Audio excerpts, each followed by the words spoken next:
Hello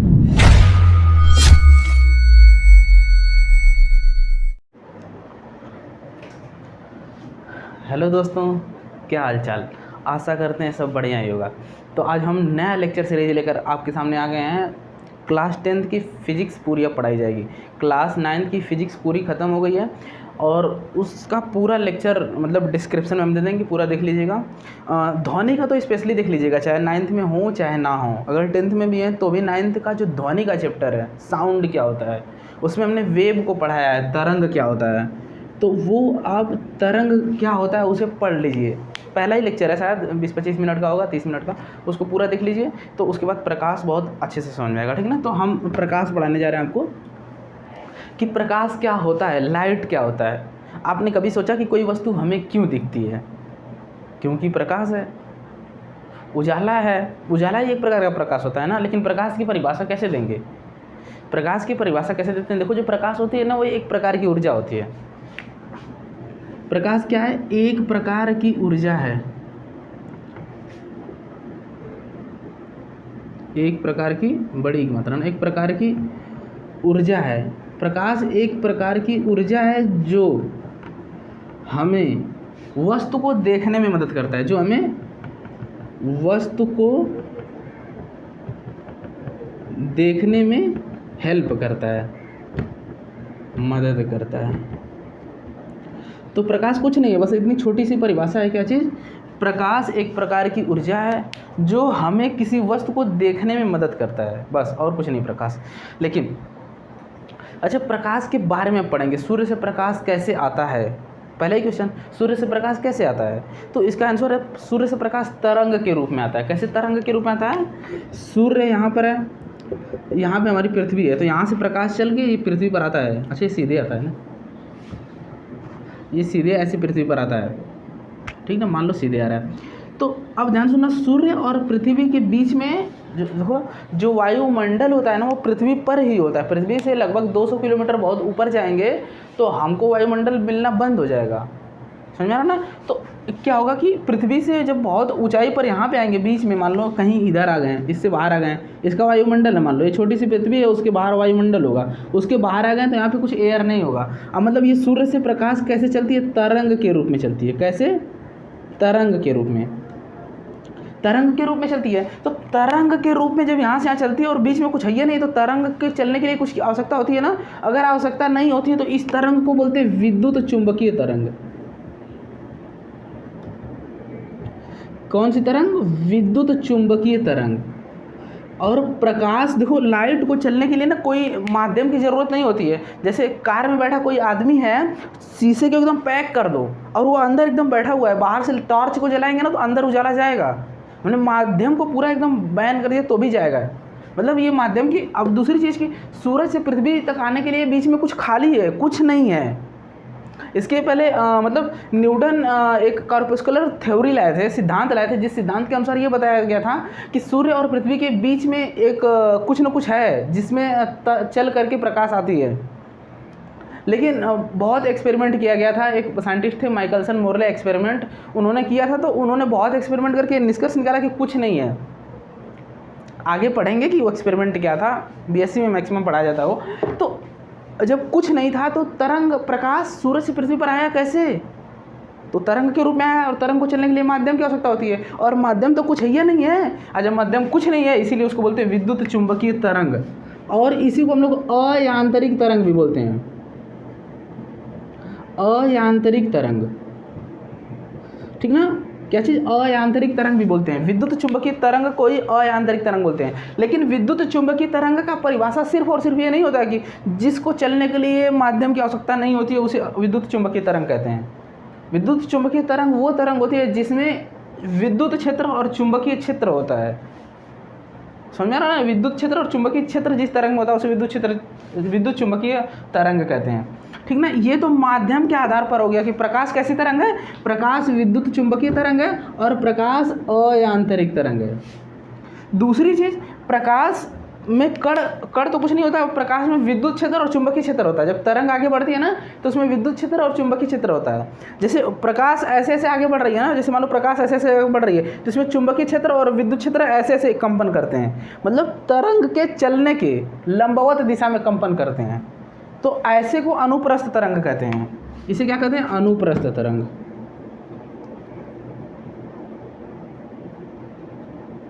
अनुप्रस्थ तरंग इसे बोलते हैं ट्रांसवर्स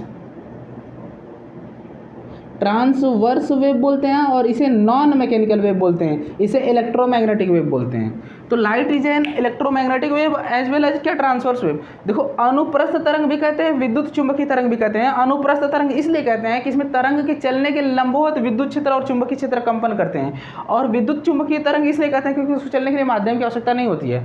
अच्छा, ये बस इतना याद कर लो कि प्रकाश कैसा अनुप्रस्थ तरंग होता है और विद्युत चुंबकीय तरंग होता है, दोनों तरंग होता है। विद्युत चुंबकीय तरंग इसलिए बोलते हैं क्योंकि उसको चलने के लिए माध्यम की आवश्यकता नहीं पड़ती है। विद्युत चुंबकीय तरंग, अनुप्रस्थ तरंग क्या होता है ये पढ़ चुके होंगे 9th में, ध्वनि में हमने पढ़ाया है, यहाँ पे बहुत ज़्यादा जरूरी नहीं है। अनुप्रस्थ तरंग, ठीक ना, इसको मिटाते हैं। तो प्रकाश क्या है, ध्यान सुनना। देखिए, जो प्रकाश होता है अनुप्रस्थ तरंग होता है। अनुप्रस्थ तरंग कैसे चलती है? ऐसे चलती है, ऐसे। अनुप्रस्थ तरंग ऐसे चलती है, और प्रकाश भी ऐसे ही होता है। लेकिन अब ध्यान से सुनना, जैसे हम लोग देखते हैं कि जब कोई वस्तु यहाँ पे खड़ा है और यहाँ से टॉर्च जला रहे हैं, तो ये अगर मान लो स्क्रीन है तो ये इस पर एक इमेज बनता है ना, ये सारी तो लाइट पहुँचती है यहाँ पर। मान लो ये स्क्रीन है पूरा, तो यहाँ पर पूरा लाइट पहुँचेगी, यहाँ पर भी लाइट पहुँचेगी, लेकिन यहाँ पर अंधेरा रहेगा, मतलब क्या कहते हैं, शैडो बनेगा इसका ना।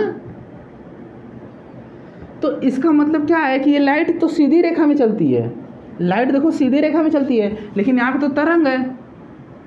हमने अभी पढ़ा है कि प्रकाश एक प्रकार का तरंग है, और तरंग होती तो यहाँ पे अगर ऐसे ऐसे ऐसे ऐसे चलती तो यहाँ पर भी उजाला हो सकता था। एकदम शार्प बाउंड्री कैसे मिलता है, देखो यहाँ एकदम ठीक, एकदम ऑब्जेक्ट के ठीक नीचे अंधेरा होगा, और मतलब परछाई बनेगी, ऊपर नहीं बनेगी शैडो। तो मतलब ये बताता है कि सूरज सीधी रेखा में चलता है। अरे किरणें, सूर्य की जो किरणें होती हैं, सूर्य की किरणें सीधी रेखा में चलती हैं।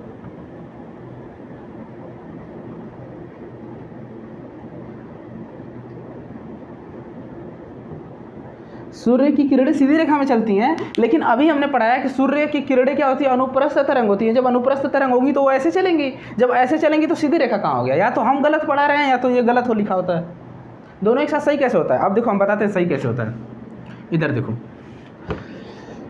ये सही इसलिए होता है ना कि जो ये जो इसकी तरंग दैर्ध्य होती है, दो श्रृंगों के बीच की दूरी, तरंग दैर्ध्य इसे बोलते हैं, ये बहुत ही कम होती है। लगभग 4000 एंगस्ट्रॉम से लेकर के 8000 एंगस्ट्रॉम तक होती है। ये एंगस्ट्रॉम बहुत ही छोटा है, बहुत ही छोटा का मतलब एंगस्ट्रॉम का मतलब होता है, अगर मतलब 10, देखो एक एंगस्ट्रॉम में होता है 10 के पावर -10 मीटर। समझ में ना, 10 की पावर -10 मीटर का मतलब समझते हैं। 10 की पावर -10 घात आप पढ़ क्या, ये पहले ये पावर होता क्या है? तो ये अगर पावर को प्लस करना है तो नीचे आ जाएगा 10 की पावर 10। ये जो पावर है माइनस में है, प्लस करने के लिए 1 कर देंगे। ये रूल्स आपने पढ़ा होगा, जैसे m की पावर -n है तो होगा 1/m की पावर n, ये होता है। तो ये नीचे आके प्लस होगा, और इसका मतलब होता है 10 की पावर 10 का मतलब 10 को 10 बार गुणा करो तो आएगा क्या? 1 लिख के 10 जीरो आएगा। 3 3 6 7 8 9 10, इकाई दहाई सैकड़ा हज़ार 10,000 लाख 10 लाख करोड़ 10 करोड़ अरब 10 अरब। मतलब कि 1 मीटर में, ध्यान सुनना, 1 मीटर ले लो, 1 मीटर इतना बड़ा होता है। ये 1 एंगस्ट्रॉम 1/10 अरब, यानी कि 1 मीटर ले लो, 1 मीटर में से छोटे छोटे टुकड़े काटो, एकदम छोटे छोटे 10 अरब टुकड़े काटो, तो एक टुकड़ा जितना छोटा होगा ना उसे ही एंगस्ट्रॉम बोलते हैं। अच्छा, आप अगर 1 मीटर में 100 टुकड़ा काट दिए तो एक टुकड़ा इतना छोटा होता है, सोचिए एक टुकड़ा इतना छोटा होता है। जैसे 1 सेंटीमीटर को क्या कहते हैं? ये होता है 100 मीटर, मतलब सॉरी 1 सेंटीमीटर ना 10 के पावर -2 मीटर के बराबर होता है। अरे जैसे 1 मीटर बराबर 100 सेंटीमीटर होता है, तो 1 सेंटीमीटर होता है 1/100 मीटर के बराबर। सेंटीमीटर मतलब 1 मीटर में 100 से भाग करेंगे तो सेंटीमीटर के बराबर होता है। मतलब अगर मान लो 1 मीटर इतना बड़ा है तो उसमें 100 टुकड़ा करेंगे ऐसे ऐसे ऐसे, तो एक छोटा सा टुकड़ा, मान लो इतना छोटा सा टुकड़ा ही 1 सेंटीमीटर होता है। समझ रहा ना? अब मान लो इसमें अगर 10 अरब टुकड़े करोगे तो एकदम छोटा छोटा छोटा छोटा टुकड़ा होगा, एकदम छोटा छोटा। तो एक टुकड़े को हम लोग क्या बोलेंगे? एक टुकड़े को बोलेंगे 1 एंगस्ट्रॉम। तो 1 एंगस्ट्रॉम क्या होता है समझ में आ गया होगा, ठीक ना? एंगस्ट्रॉम समझना बहुत बड़ी बात नहीं है। तो जो इसकी तरंग दैर्ध्य होती है ना बहुत ही छोटी होती है। तरंग दैर्ध्य क्या होती है? बहुत ही छोटी होती है। जैसे ये तरंग दैर्ध्य बोलते हैं ना, तो श्रृंगों के बीच की दूरी को तरंग दैर्ध्य बोलते हैं। तरंग दैर्ध्य नहीं समझ में आ रहा तो पहले ध्वनि जाके पढ़ के आओ, ठीक ना? ज़्यादा कूदने की ज़रूरत नहीं है, पहले पढ़ोगे तभी समझ में आएगा, ठीक है ना? तो आपको पहले ये देखो, ऐसे मतलब मत सोचो ना कि सर क्या पढ़ा रहे हैं हमको समझ में नहीं आ रहा है। एकदम बस खाली तुम ना एक सिस्टम से चलोगे तब तो समझ में आएगा।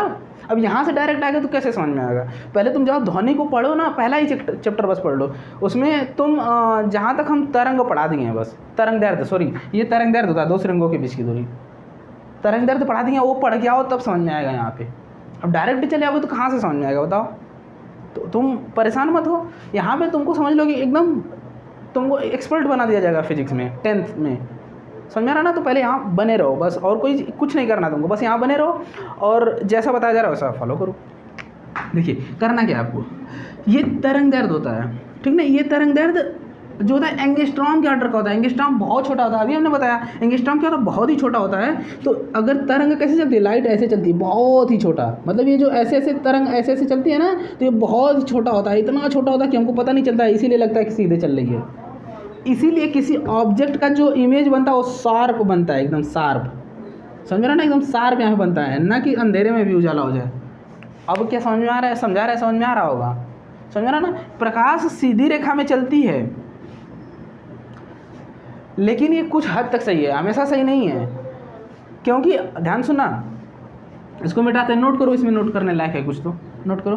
प्रकाश की तरंग दैर्ध्य 4000 एंगस्ट्रॉम से 8000 एंगस्ट्रॉम होती है। इसको समझाएंगे, इसका मतलब क्या है, परेशान मत होना। 4000 एंगस्ट्रॉम से 8000 एंगस्ट्रॉम का मतलब उसकी तरंग दैर्ध्य जो होती है, मतलब जो प्रकाश ऐसे से चलती है ना, उसमें ढेर सारी तरंग दैर्ध्य वाली होती है। मतलब एक साथ प्रकाश में ढेर सारी तरंग दैर्ध्य वाली चलती हैं प्रकाश, समझ रहा ना? बहुत सारी प्रकाश एक साथ चलती हैं। तो किसी का 4000 होगा, किसी का 4001 होगा, किसी का 4002 एंगस्ट्रॉम होगा, ऐसे लेके 8000 एंगस्ट्रॉम तक सभी का साथ होता है। तो कोई ऊपर जाएगा, कोई नीचे जाएगा, ऐसे ऐसे ढेर सारी लाइटें एक साथ आती हैं। प्रकाश में अनंत कलर होते हैं, अनंत रंग होते हैं, बहुत सारे रंग होते हैं। हम लोग जो इंद्रधनुष देखते हैं, इंद्र रेनबो बनता है ना बारिश के समय में, तो वो बनता है, तो वो 7 ही कलर दिखते हैं। लेकिन 7 कलर में ऐसे बहुत सारे कलर हैं, जैसे लाल होगा, फिर हल्का लाल होगा, फिर उससे कम लाल होगा, फिर उससे कम लाल होगा। तो ये हमारे सूरज से आने वाली किरणों में ही होता है, ठीक ना? इसको नोट करो, नोट हो गया? ठीक है, शाबाश। दूसरी चीज़,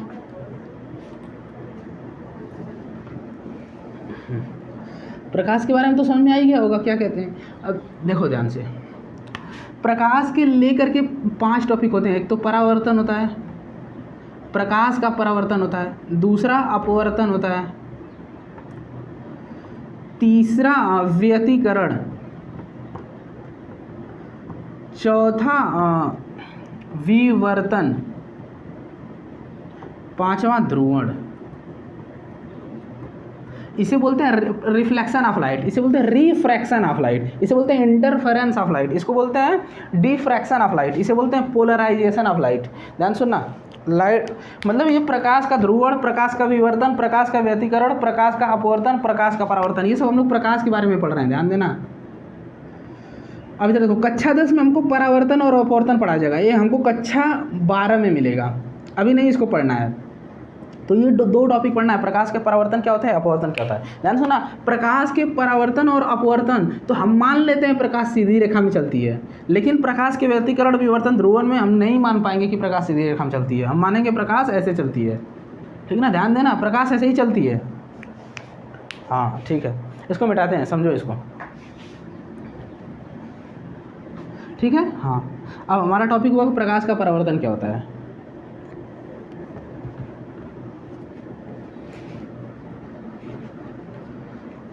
हमारा टॉपिक क्या होगा, प्रकाश का परावर्तन।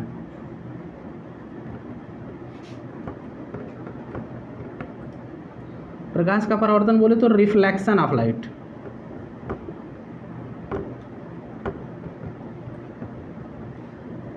प्रकाश का परावर्तन मतलब रिफ्लेक्शन ऑफ लाइट। प्रकाश का परावर्तन क्या होता है, आपको कुछ एक्सपेरिमेंट बताते हैं। कुछ जैसे गांव में क्या होता था जब आप छोटे थे, अभी भी तो छोटे ही होगे, तो की होगी नहीं कभी ये, जैसे घर में कोई कुछ काम कर रहा है तो धूप निकली है, आपने शीशा लिया, शीशा का मतलब दर्पण, चेहरा देखने वाला, तो वो शीशा को लेके जाएंगे तो देखेंगे सूरज की किरणें अगर उधर से आ रही तो हम ऐसे करके किसी के चेहरे पर चमकाते हैं, मतलब शाइनिंग करते हैं उसके चेहरे पर, उसकी वजह से वो गुस्सा होता है तो हमको बहुत अच्छा लगता है। ऐसा हुआ है ना आपके साथ? तो देखिए उसे ही प्रकाश का परावर्तन कहते हैं, उसी को हम लोग प्रकाश का परावर्तन कहते हैं। प्रकाश का परावर्तन को लेकिन लिखेंगे कैसे, ध्यान सुनना। एक्चुअल में जैसे मान लीजिए ये दर्पण है, देखिए जैसे दर्पण का मतलब ये ऐसे दर्पण ऐसे, देखिए दर्पण एक्चुअल में ऐसे होगा, हम ऐसे चेहरा देख रहे हैं, ठीक ना, दिख रहा है कि नहीं, ये दर्पण है तो हम ऐसे चेहरा देख रहे हैं। लेकिन अगर मान लो इसको उठा के ऐसे रख दें तब तो एक सिर्फ लाइन की तरह दिखेगा ना, तो हमने वो लाइन की तरह बना दिया। लेकिन दर्पण जो होता है शीशा ना, शीशा जिसमें चेहरा देखते हैं, उसमें एक तरफ तो चमकीला मतलब कुछ नहीं होता, लेकिन दूसरी तरफ पेंट होता है। तो अब ध्यान सुनना, अगर इसमें दूसरी तरफ हम पेंट मान लो करने लग गए, ऐसे ऐसे पेंट करने लगे, तो भी हमको पता नहीं चलेगा कि किधर से शीशा देखना है, किधर से सीधा, किधर से उल्टा, पता चलेगा क्या? ऐसे बोर्ड पे, मतलब सामने से अगर मान लो शीशा मिल गया चेहरा देखने वाला, तो उसमें हम देख के जानेंगे कि पीछे से पेंट है तो इधर से चेहरा देखना है। लेकिन इस पर बना रहेगा तो कैसे देखेंगे? तो इस पर बना रहेगा तो ऐसे देखेंगे। तो जैसे मान लो एक लाइन खींच दी है, अगर इधर से पेंट करना है तो हम ऐसे ऐसे कर देंगे, मतलब इधर से पेंट है तो इधर से चेहरा देखेंगे, समझ में आ रहा ना? अपना फेस इधर से देखेंगे हम लोग। अच्छा, प्रकाश का परावर्तन क्या होता है? जैसे मान लो जो कोई लाइट आती है ना, तो ये जब दर्पण पे पड़ती है तो वो दर्पण से टकरा के दूसरी तरफ चली जाती है। फिर से ऐसे बना देते हैं, जैसे मान लीजिए हमारा दर्पण है, कोई लाइट आई, जब कोई प्रकाश किरण किसी दर्पण से टकरा करके वापस चली जाती है तो उसे ही प्रकाश का परावर्तन कहते हैं, ठीक ना? ध्यान सुना, प्रकाश का परावर्तन को परिभाषा कैसे देखेंगे। प्रकाश का परावर्तन क्या बोल देंगे? जब कोई प्रकाश की किरण, जब कोई प्रकाश किरण किसी एक माध्यम से, जब कोई प्रकाश किरण किसी एक माध्यम से चलकर किसी परावर्तक तल से, जब कोई प्रकाश किरण किसी एक माध्यम से चलकर किसी परावर्तक तल से टकराकर वापस उसी माध्यम में आ जाती है,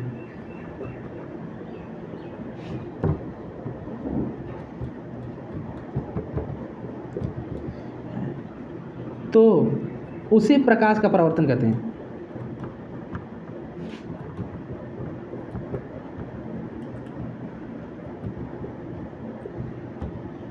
समझ में आ रहा है ना क्या बोलते हैं? देखिए ये डिफिनेशन है उसकी। प्रकाश का परावर्तन क्या होता है, ध्यान सुनना क्या होता है। प्रकाश के परावर्तन के नियम के अनुसार जब कोई प्रकाश किरण किसी एक माध्यम से चलकर किसी परावर्तक तल से टकराकर वापस उसी माध्यम में आ जाती है तो उसे प्रकाश का परावर्तन कहते हैं। ध्यान सुनना, मान लीजिए ये ऊपर वायु है, तो ये प्रकाश जब चल रही है तो वायु में चल रही है, तो वायु इसके लिए माध्यम बन गया। तो जैसे ही ये ग्लास से टकराया, ग्लास मतलब शीशा, ग्लास बोले तो शीशा से टकराया, इस दर्पण से टकराया, शीशा बोले तो दर्पण। ये दर्पण क्या होता है? दर्पण किसे बोलेंगे? कोई पूछ दे तो क्या बोलेंगे? दर्पण एक ग्लास होता है, शीशा होता है जिसमें एक सतह पॉलिश क्या होता है, दूसरा तो सतह पॉलिश नहीं क्या होता, तो दर्पण होता है। यह परावर्तक तल। देखो प्रकाश की किरण ये एक माध्यम से चल रहा है वायु से, और टकरा कर वायु में ही आ गया। एक माध्यम से चला, वो माध्यम क्या था? वायु, और ये परावर्तक सतह से टकराया और वायु में ही आ गया, तो इसे ही प्रकाश का परावर्तन बोलते हैं। तो उसी बोलते हैं जब कोई प्रकाश की किरण किसी एक माध्यम से चल रही है, मतलब वायु में चल रही है, तो किसी परावर्तक तल से टकरा के उसी माध्यम में आ जाए, मतलब वायु में ही आ जाए, तो उसे बोलते हैं प्रकाश का परावर्तन। तो प्रकाश का परावर्तन तो समझ में आ गया होगा क्या कहते हैं। प्रकाश के परावर्तन के अनुसार जब कोई प्रकाश की किरण एक माध्यम से चलकर किसी परावर्तक तल से टकराकर वापस उसी माध्यम में आ जाए तो इसे प्रकाश का परावर्तन बोलते हैं। बहुत सिंपल सी है, ठीक है ना। अच्छा, अब दूसरी चीज़, अब थोड़ा सा प्रकाश के परावर्तन, इसको लिखो, नोट करो तो फटाक से नोट करो। हम एक इमेज बनाते हैं यहाँ पे बड़ा सा, यही बना दे क्या? यहाँ बनेगा कि नहीं? नहीं बनेगा, बनाते हैं, ट्राई तो कर सकते हैं ना। ये दर्पण है, दर्पण ऐसे बनाओ, किसी तरह बना सकते हैं। मान लो ये कोई किरण आ रही है, किरण सीधे आनी चाहिए ना, ये मान लो सीधे ही है, ठीक है ना, आप सीधे लग रहा होगा, ठीक है। देखो जैसे ध्यान सुनना, ये कोई प्रकाश की किरण ऊपर से आ रही है और ये परावर्तक तल है, उसे टकरा के चली गई, तो इसे प्रकाश का परावर्तन बोलेंगे। ध्यान सुनना, ये जिस बिंदु पर आ रही है ना, उस बिंदु को बोलते हैं आपतन बिंदु। क्या बोलते हैं? आपतन बिंदु। जिस बिंदु पर आ रही है उसे आपतन बिंदु बोलते हैं, और जो किरण आती है उसे आपतित किरण बोलते हैं, और जो किरण चली जाती है उसे परावर्तित किरण बोलते हैं। और ध्यान सुनना, जो आपतन बिंदु पर, ध्यान से सुनना, जैसे ये हमारा कोई सतह है, दर्पण है, दर्पण दिख रहा है, ये हमारा दर्पण है, उस पर एकदम लंबवत एक रेखा खींच दें। लंब क्या होता है पता है? ये लंबवत एक रेखा खींच दें तो इसे अभिलंब बोलेंगे। इसे क्या बोलेंगे? अभिलंब बोलेंगे, ठीक ना। सतह के लंबवत होना चाहिए। ध्यान सुनना, जैसे मान लो कि ये हमारा कोई सतह है, तो इसके लंबवत कैसे खींचा जा सकता है? मान लो ये हमारा सतह है, दिख रहा होगा, ये सतह है, तो इस लंबवत ऐसे खींचा जाएगा, मतलब ये इसके लंबवत है, तो लंब खींचना आना चाहिए। तो ध्यान सुनना, ये हमारा परावर्तक सतह था और ये आपतन बिंदु था, ये परावर्तक सतह था, ये आपतन बिंदु है, ये आपतन बिंदु है, ये परावर्तक सतह है। आपतन बिंदु पर जब लंब खींचेंगे ना तो ये एकदम लंबवत बनेगा, ये लंब रहा, तो इसे हम लोग अभिलंब बोलते हैं। इसका यूज क्या है बताएंगे, परेशान ना होना। ये अभिलंब हमने क्यों खींच के काम बढ़ा दिया, देखा। फिर से सुनना, आने वाली किरण को आपतित किरण, आने वाली किरण जिस बिंदु पर आपत्ति आती है उसे आपतन बिंदु, जाने वाली किरण को परावर्तित किरण, आपतन बिंदु पर खींचा गया लंब को अभिलंब कहते हैं। आपतन बिंदु पर खींचा गया लंब को अभिलंब बोलते हैं। इसे नॉर्मल बोलते हैं, इसे इंसिडेंट रेज बोलते हैं, इसको रिफ्लेक्टेड रे बोलते हैं, इसे पॉइंट ऑफ इंसिडेंस बोलते हैं, पॉइंट ऑफ इंसिडेंस, ठीक है ना। हाँ, इतनी बात होगी। अब दूसरी चीज़ देखो, आपतित किरण और अभिलंब के बीच के कोण को आई बोलते हैं, इसे बोलते हैं आपतन कोण, और ये होता है आर, इसे बोलते हैं परावर्तन कोण। यहाँ लिख देते हैं आपतन कोण। आपतन कोण क्या है? आपतन कोण है कोण आई, और परावर्तन कोण, परावर्तन कोण क्या है? कोण आर। देखो ये कोण होता है, इसको मतलब दो भुजाओं जब झुकी होती है किसी कोण पर तो उसे कोण बोलते हैं, तो उसे जनरली ऐसे दिखा देते हैं, ये ऐसे, ये ऐसे, ठीक है। ध्यान सुनना, इसका यूज क्या है हमने ध्यान सुनना। देखो ये हो गया अभिलंब, ये हो गया किरण आने वाली, और इनके बीच का जो कोण बन रहा है, ये अभिलंब था और ये आने वाली किरण था, इनके बीच जो कोण बन रहा है उसे आपतन कोण, मतलब आने वाला कोण, और ये अभिलंब हो गया ये जाने वाली किरण, तो इसे बोलेंगे परावर्तन कोण। तो ये नोट करो, हमने देखो एक आपतन बिंदु क्या होता है समझाया, आपतित किरण क्या होता है समझाया, परावर्तित किरण समझाया, अभिलंब समझाया, और आपतन कोण परावर्तन कोण समझाया। इसको नोट करो, बहुत फास्ट नोट करो, नोट करो, हो गया, शाबाश। वीडियो को रोक करके नोट करना था, अभी नोट हुआ तो वीडियो को पीछे करो और नोट करो, ठीक है।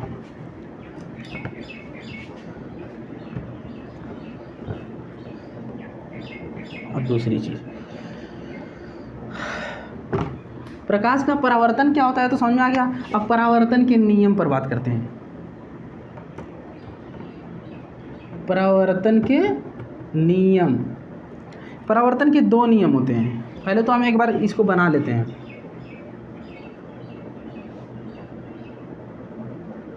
ये होता था अभिलंब, ये होता है आपतित किरण, आपतित किरण, ये होता है परावर्तित किरण, ये होता है अभिलंब, ये होता है आपतन कोण, ये होता है परावर्तन कोण। ध्यान सुन, आपतन कोण ये नहीं होता है, ध्यान दीजिएगा, ये नहीं होता है। कौन होता है? ये होता है अभिलंब के साथ जो कोण बना रहा है। ये तो दर्पण है ना, सॉरी दर्पण में हमने पेंट ही नहीं किया तो कहाँ से होगा। अगर मान लो ये दर्पण पेंट नहीं किया तो जब कोई किरण आएगा ना तो सीधे निकल जाएगा, इससे कोई मतलब नहीं रहेगा। समझ में आ रहा ना। जब कोई शीशा रखेंगे, जैसे क्या होता है कार में हम लोग बैठे रहते हैं तो उसमें शीशा लगा रहता है, अगर मान लो शीशा पेंट ही नहीं है तो हम जब बाहर से कोई टॉर्च जलाएंगे अंदर उजाला जाएगा। समझ रहे हैं क्या बोल रहे हैं ना। हाँ, ध्यान सुना, परावर्तन के नियम, परावर्तन के दो नियम होते हैं ऐसे। प्रकाश के परावर्तन के दो नियम होते हैं। पहला नियम, पहला नियम कहता है कि आपतन कोण बराबर परावर्तन कोण। ध्यान सुनना, मतलब क्या, मान लीजिए ये कोई प्रकाश का तल है, परावर्तक तल है, तो कह रहा है कि जब कोई प्रकाश की किरण ऐसे आएगी ना तो ये अविलंब के साथ जितना कोण बनाएगी, मान लो ऐसे कोई प्रकाश की किरण आ रही है, ठीक है, तो ये जितना कोण बना रही है तो जाते समय भी उतना ही कोण बनाएगी अविलंब के साथ। जैसे मतलब जब कोई प्रकाश की किरण मान लो ये आ रही है, ठीक है, और ये है अविलंब, मान लो ये आपतन बिंदु है, इस पर हमने एक अविलंब खींच दिया, मतलब सीधा एकदम खींच दिया ऊपर की तरफ, तो ये हो गया आपतन कोण। तो ये जितना कोण पर आया ना उतना ही कोण पर जाएगा, इधर जितना है उतना इधर ही होगा, तो ऐसे जाएगा। समझ में आ रहा है ना क्या बोल रहे हैं? तो आपतन कोण और परावर्तन कोण बराबर होंगे। दूसरी चीज़, दूसरा क्या बोल रहा है, दूसरा नियम क्या बोलता है, देखो, प्रकाश के परावर्तन के प्रथम नियम के अनुसार आपतन कोण परावर्तन कोण के बराबर होता है, और आपतन कोण आपतित किरण और अविलंब के बीच को कहते हैं, और परावर्तन कोण अविलंब और परावर्तित किरण के बीच का होता है। दूसरा नियम क्या कहता है, दूसरा नियम कहता है आपतित किरण और परावर्तित किरण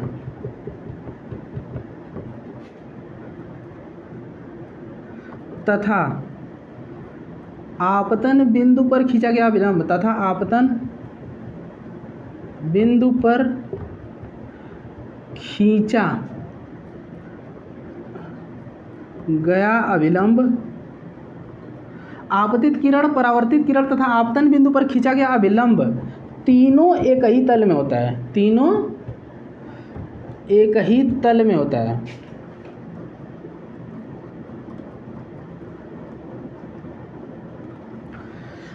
फिर से सुनना, आपतित किरण, परावर्तित किरण तथा आपतन बिंदु पर खींचा गया अविलंब तीनों एक ही तल में होता है। इसे तल बोलो, समतल बोलो, या चाहे प्लेन बोल दो, इंग्लिश बोले तो प्लेन, बात एक ही है।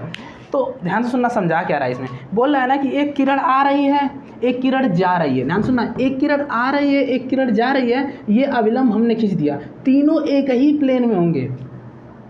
समझ में आ रहा है ना? एक मिनट थोड़ा सा हम समझाते हैं इसको और बढ़िया से।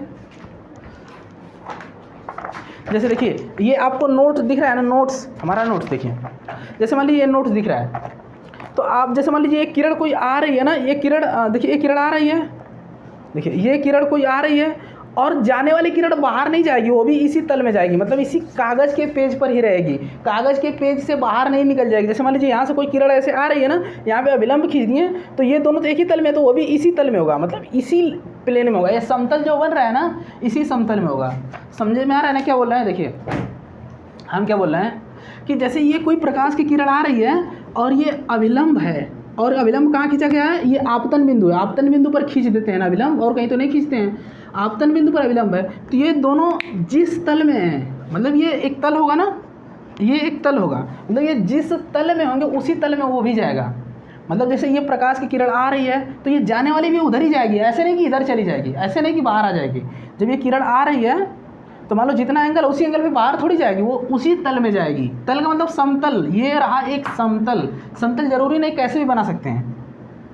और जो समतल है ना, वो ऐसे, जैसे मान लो ये दर्पण ये रखा है और समतल ये बनेगा, तो ये आपतित किरण और परावर्तित किरण, आपतित किरण और परावर्तित किरण और आपतन बिंदु पर खींचा गया अविलंब तीनों एक ही समतल पर होता है। यही बात ध्यान सुनना, दोनों नियम को और बढ़िया से समझते हैं। प्रकाश के परावर्तन के पहले नियम के अनुसार जितने कोण पर लाइट आएगी उतने ही कोण पे जाएगी। ये नहीं कि जैसे मान लो ये ऐसे आ रही है तो दूसरी ऐसे ही जाएगी, ये नहीं कि ऐसे चली जाएगी, समझ रहे ना, उतना ही कोण पे जाएगी। और दूसरी बात ये कह रहा है कि वो उसी प्लेन में जाएगी, ना तो बाहर जाएगी ना तो अंदर जाएगी, वो उसी प्लेन में जाएगी। मतलब ऐसे अगर आ रही है तो भी ऐसे जाएगी, ये नहीं कि ऐसे आ रही है तो ऐसे नहीं थोड़ी चली जाएगी, क्या मतलब कुछ भी ऐसे नहीं जाएगी, ठीक ना।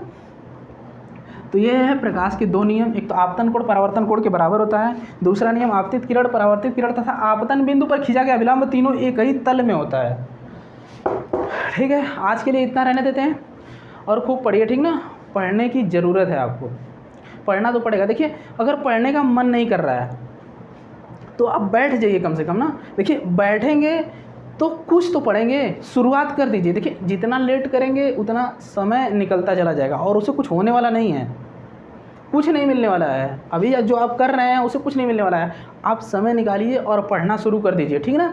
आपको बस कुछ नहीं करना है, कुछ दिन, एक हफ्ते थोड़ा सा पढ़िए, फिर आदत लग जाएगी, पढ़ने लगेंगे, ठीक ना। और खूब पढ़िए, बेस्ट ऑफ लक और टाटा बाय बाय।